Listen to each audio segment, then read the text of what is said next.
happening. I mean, like this idea of computational irreducibility that I first developed in the mid-1980s, I was like, it's an idea in theoretical science. Okay, so many years go by, and I think it's the idea that seeded the proof of work concept for Bitcoin. And so this idea, which I thought of as this theoretical idea, ends up being the seed for this thing that has, is for a while at least, burning the electrical output of, some medium-sized country and doing this crazy computationally irreducible computation, so to speak. So that's it's very unexpected what happens there. And,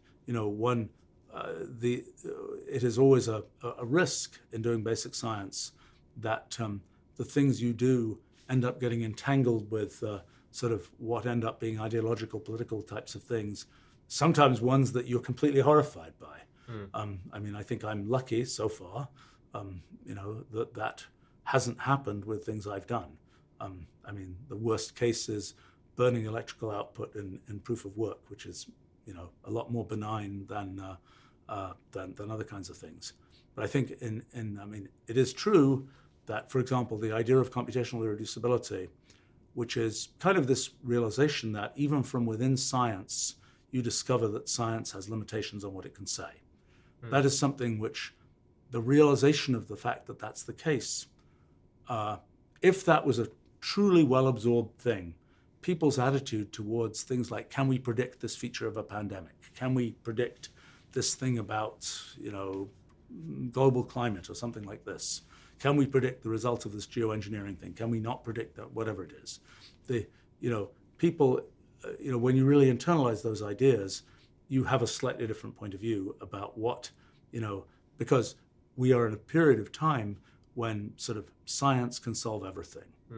Except that even from within science, science says science can't solve everything.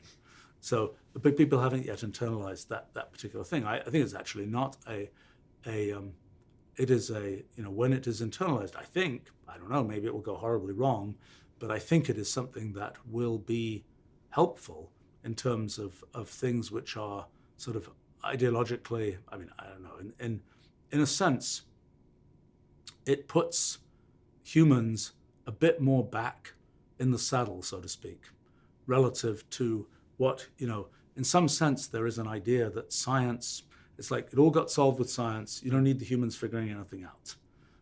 Turns out that's not true. And it's, you see that in the case of people, wondering, okay, we're building a bunch of AIs. What ethics should we give the AIs? Well, you say there's a scientific answer to that. Really? What is the scientific answer to what the AIs should be doing? And I think that's a case where in the end you realize, well, actually, it's a question of what we want the AIs to be doing. It's back to back over to us, so to speak, and that becomes a case where, and I think this is a general thing that you kind of learn from computational irreducibility and so on, that the humans need to be more in the loop. Without the humans, everything is generic, so to speak. In other words, what has become clear from our physics project